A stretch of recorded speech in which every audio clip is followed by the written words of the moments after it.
Suden ja metsästävien esi-isiemme käyttäytymisessä on monia yhteisiä piirteitä.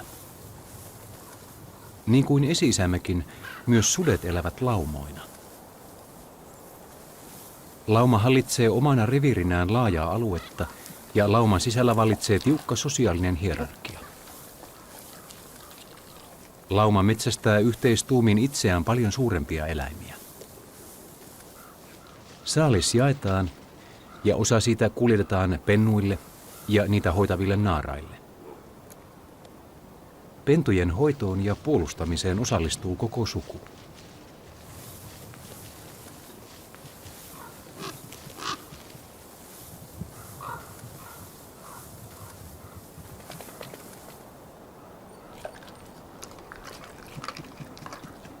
Hyvin samalla tavalla käyttäytyvät ihminen ja susi ovat eläneet samoilla metsästysmailla miljoonia vuosia. Ja kaikkialla kautta aikojen on sudella ollut ihmisten keskuudessa synkkä maine.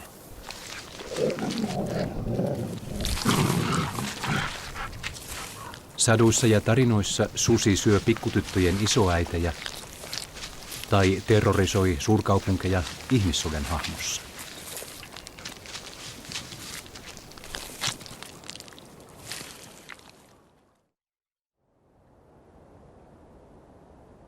–1800-luvun Suomessa elettiin suurten susivainojen aikaa.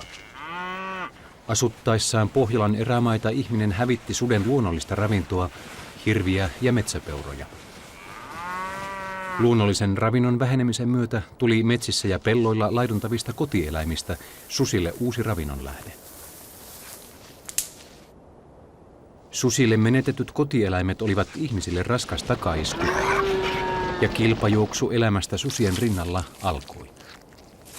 Vihaa ja pelkoa sutta kohtaan lisäsivät myös Turun seudulla 1880-luvun alussa tapahtuneet järkyttävät lapsisurmat, jolloin vuoden aikana suden suuhun joutui 22 lasta. Nykyisin uskotaan, että surmaaja oli suden ja koiran risteymä, joka ei suden tavoin pelännyt ihmistä, tai huonokuntoinen naarassusi, jolle luonnollisen ravinnon pyydystäminen oli mahdotonta. Oli miten oli, sudesta tuli lainsuojaton yli 100 vuodeksi.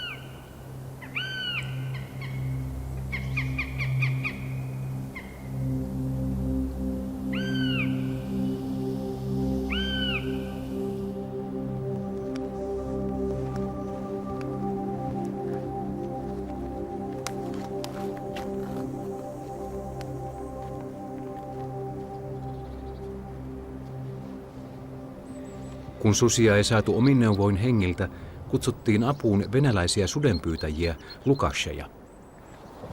He opettivat lippusiiman käytön, joka on yhä toimiva menetelmä sudenpyynnissä. Lippusiimalla sudet saarretaan noin 10 kilometriä pitkään renkaaseen. Voimakkailla hajuilla ja tuulessa lepattavilla lipuilla varustettu siima pitää sudet saarroksissa useita vuorokausia. Menetelmä osoittautui niin tehokkaaksi, että viime vuosikymmenelle jatkunut metsästys hävitti suden lähes kokonaan Suomesta.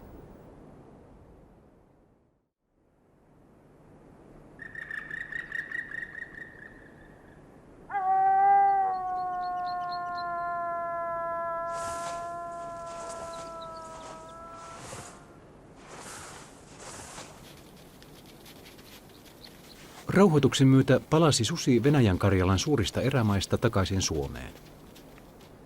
Samaan aikaan aloitettiin laaja susitutkimus vuonna 1998.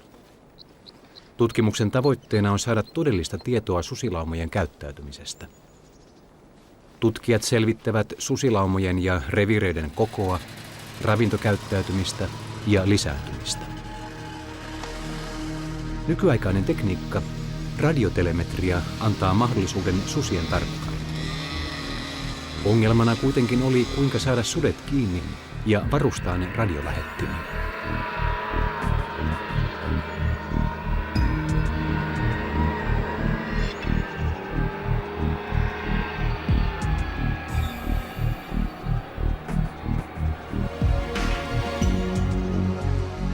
Tehtävään palkattiin Markus Suominen ja Seppo Ronkainen. 2 entistä sudenmetsästäjää, jotka tunsivat jo ennestään susien elintapoja. Moottorikelkkojen avulla metsästäjät lähtivät pyydystämään villejä susia elävinä.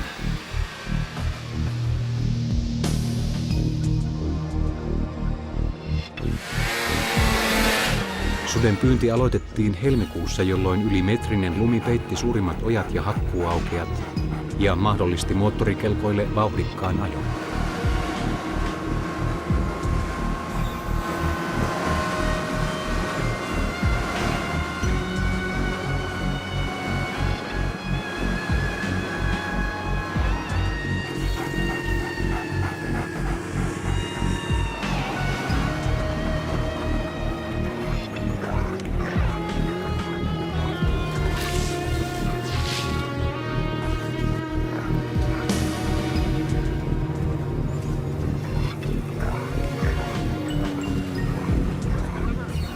Susi pystyy juoksemaan väsymättä pehmeässäkin lumessa 10 kilometrejä.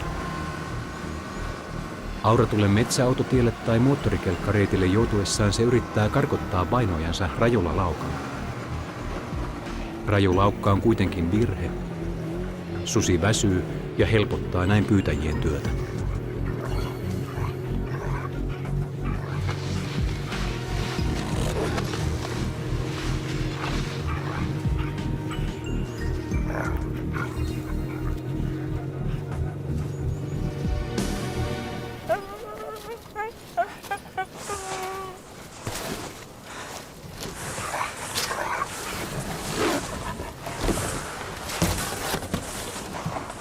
Kiinni joutuessaan susi alistuu. Sen käyttäytymiseen on luonnollinen selitys. Oppiihan susi jo pennusta saakka alistumaan vahvemman edessä.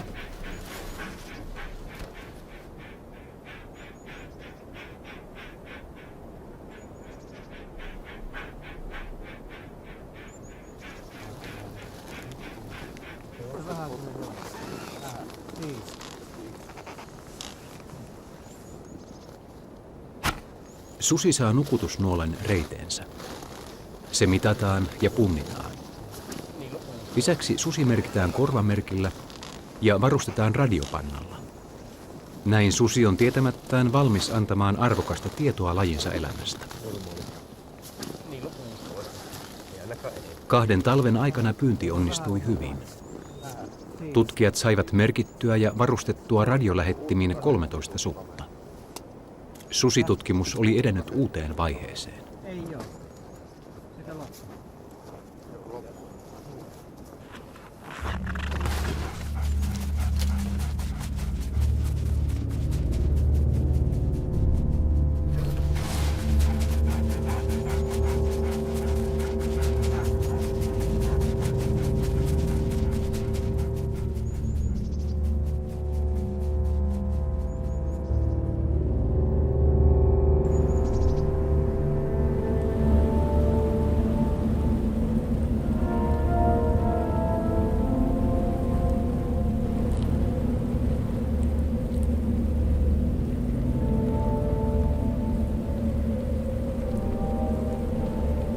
Maailman laajin havumetsävyöhyke, taiga, peittää Euroopan, Aasian ja Amerikan pohjoiset alueet.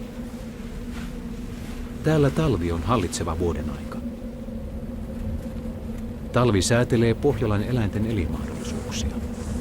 Jos ei sopeudu talven kylmyyteen, paksuun lumeen ja pimeään aikaan, niin menehtyy.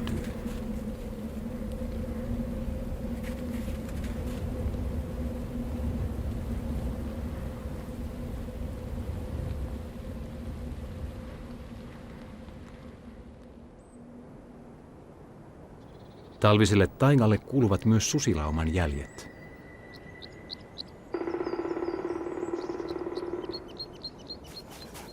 Joustava ravia juosten lauma jättää jälkeensä suoraviivaisen jälkijonon. Jälki ei kerro lauman suuruutta, sillä paksussa lumessa sudet astuvat tarkasti etumaisena jolkuttelevan johtajan jälkiin ja säästävät näin energiaa. Lauman nuoremmat tulevat jonon viimeisinä. Susi on laumana metsästävä peto, joka saalistaa itseään paljon isompia eläimiä. Pohjolassa suden tärkeintä talviriistaa ovat hirvi, metsäpeura ja poro. Paksussa lumessa aikuisen hirvieläimen tappaminen vaatii susilta yhteistyötä, sitkeyttä ja rohkeutta. Saalistamisessa on jokaisella lauman jäsenellä oma tehtävänsä.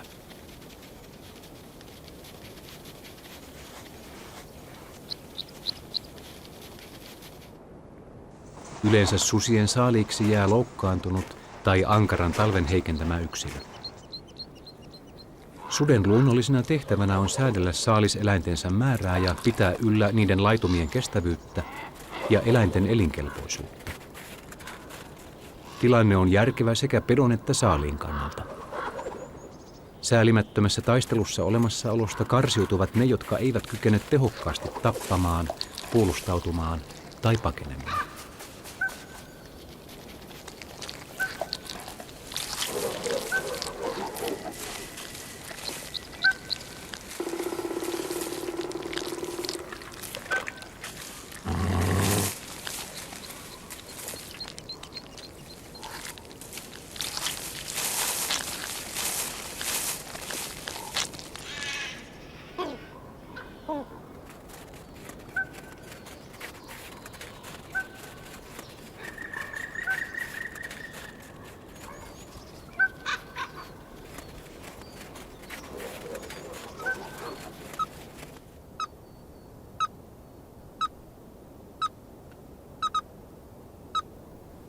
Tutkijoille ei ole uusi asia, että sudet saalistavat hirviä ja peuroja.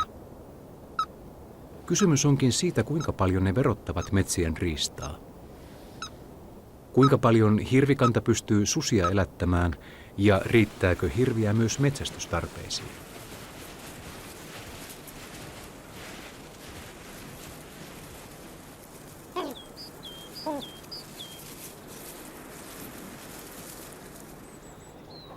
Lauma on suden elämän perusyksikkö.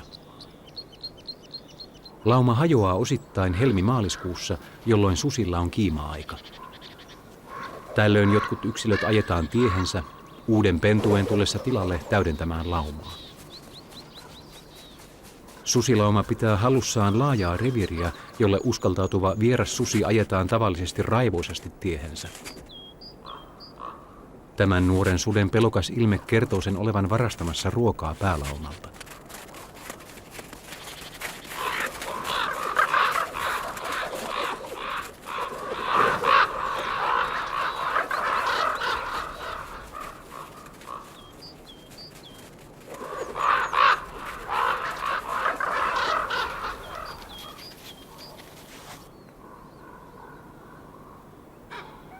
Alueensa rajat lauma tiedottaa muille virtsaamalla metsään hajumerkkejä. Reviirin koko riippuu tarjolla olevasta ravinnosta. Pohjolassa susilauman reviirin on oltava 1000 neliökilometriä, jotta se elättäisi sudet talven yli. Jos ruoka reviiriltä loppuu, lauma vaeltaa uusille alueille.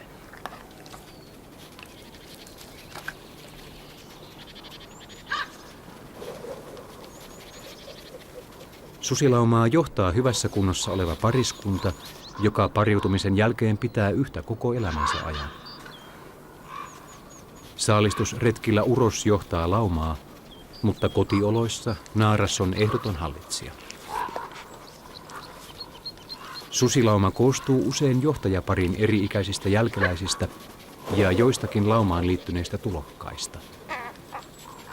Uroksilla ja naarailla on oma arvojärjestyksensä, mutta kummassakin ryhmässä ikä määrää aseman. Mitä nuorempi susi, sitä alempana se on arvojärjestyksessä.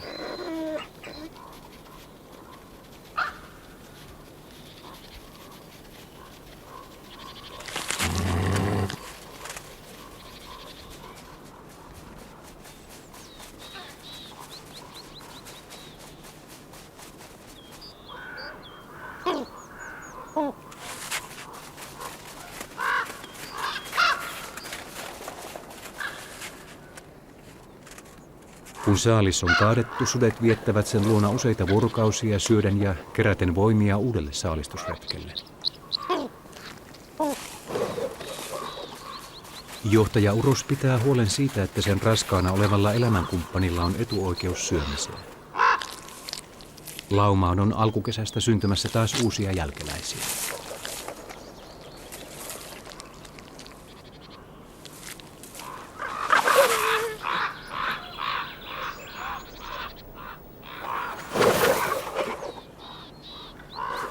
Susien lepo- ja ruokailupäiviä häiritsee vain korppien kiusanteko.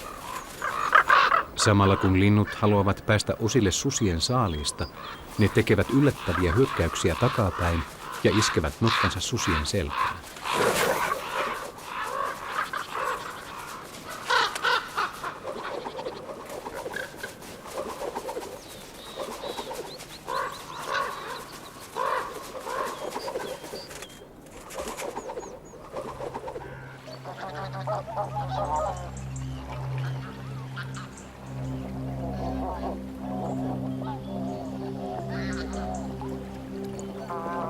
Kun pitkä talvi taittuu lopulta kevääksi, herää Pohjolan luonto uuteen eloon.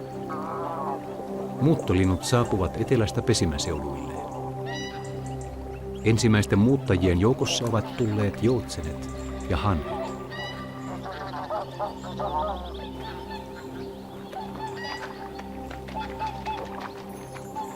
Lintujen pesimäsuolla saalistaa myös ahma, matala musta lättänaama. Luonteeltaan yksinäinen kulkuri. Sen juoksu on omituista lyllertävää laukkaa. Leveät tassut kantavat hyvin vetisellä ja pehmeällä suolla.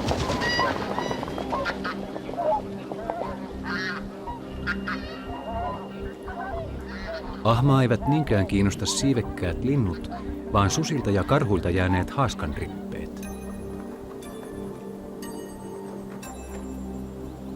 Yksinäisenä saalistajana se ei saa kaartuksi suuria eläimiä, mutta haaskat ja raadot kelpaavat sille mainiosti.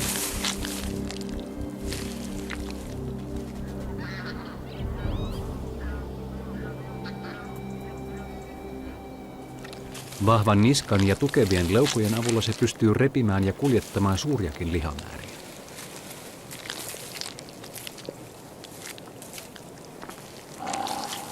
Jos ahman elinympäristössä ei olisi susia ja karhuja, eikä niiden ruoantähteitä, ei ahma todennäköisesti selviäisi talvesta.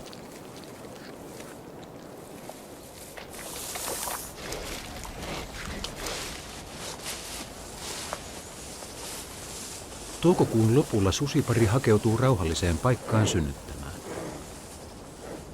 Samaan aikaan alkaa karhujen kiima-aika.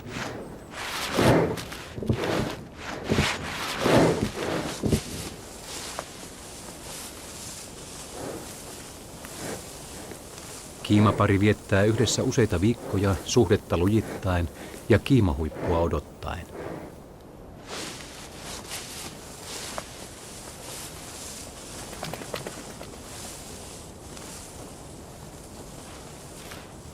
Uroksen kutina luissa ja ytimissä ei vielä riitä. Myös naaraan täytyy olla valmis ennen varsinaista parittelua.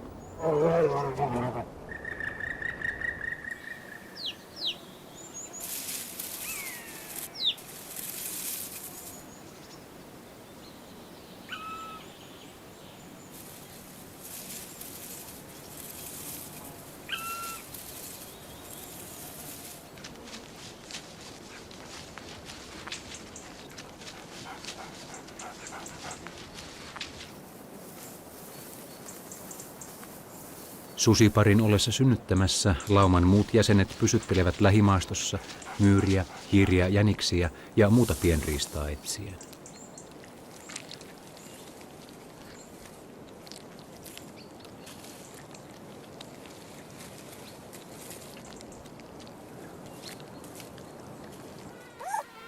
Susiemo synnyttää 5-8 pentua. Ensimmäiset viikot emo pysyttelee pesän tuntumassa ja ruokkii pentujaan aluksi vain mainolla. Kun pennut ovat muutaman viikon ikäisiä, emo oksentaa niille hieman kiinteämpää ravintoa.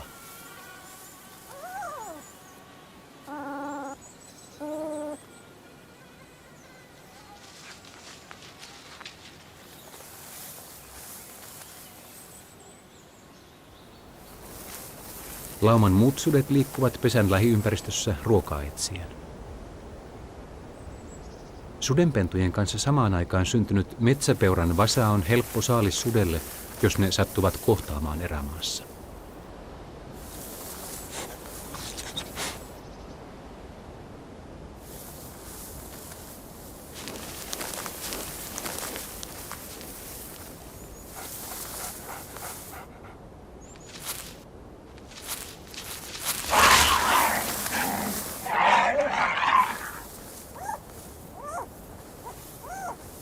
Pentujen kasvaessa hoitovastuun ottavat myös niiden vanhemmat sisaret, jolloin molemmat vanhemmat pääsevät saalistusretkilleen. Yhteinen huolenpito on käytännöllistä ja lujittaa lauman sisäisiä suhteita. On kaikkien etu kasvattaa laumaan uusia saalistajia.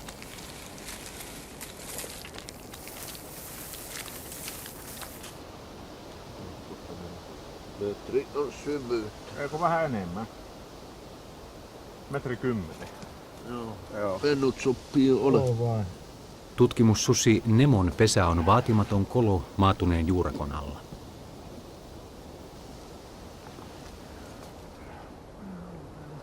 Nemo pentueineen jätti pesän jo 4 viikon päästä synnytyksestä. Syynä pesän siirtoon ovat tutkijoiden mielestä lähinnä turvallisuustekijät.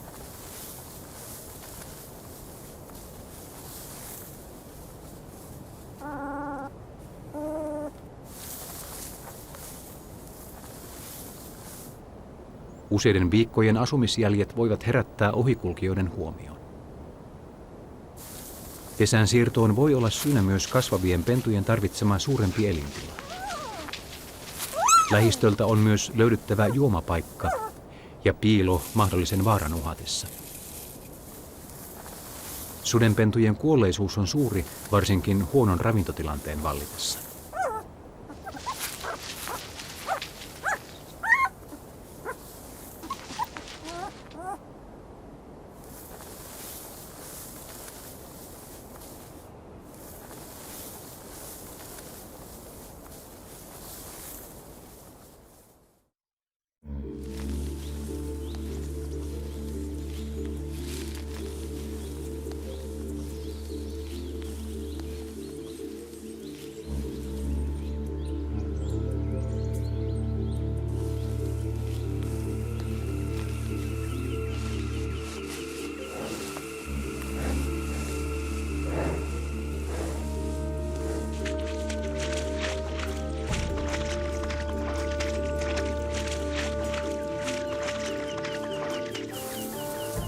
Tutkimussudet ovat muodostaneet muutamassa vuodessa 7 uutta laumaa Kuhmoon ja naapurikuntiin. Reviirien täyttyessä sudet ovat hakeutuneet asutusten tuntumaan ja yhteen törmäys ihmisen kanssa on ollut väistämätön. Kun vuonna 2000 sudet tappoivat 20 koiraa, saivat alueen ihmiset erikoisluvan susien vähentämiseen. Talvella 2001 tapettiin 1/5 Suomen noin 100 sudesta. Susitutkijoiden harmiksi tapettujen joukossa oli myös 6 tutkimussutta. Riistabiologien mielestä susikannan pitäisi olla pysyvästi ainakin 150 sutta, ja pentueita pitäisi syntyä vuosittain 25, jotta susikanta pysyisi perinnöllisesti terveenä.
Ihminen on hallinnut kovalla kädellä Pohjolan luontoa. Onnistuimme lähes hävittämään ahman, karhun, metsäpeuran ja hirven. Nämä lajit on saatu suojelutoimenpiteiden avulla pelastettua.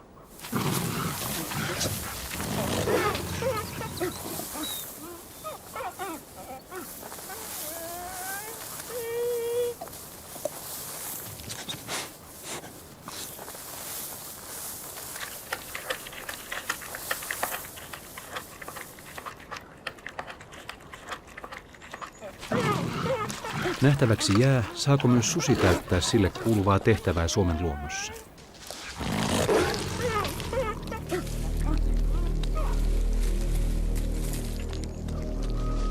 Susi on erämaan symboli.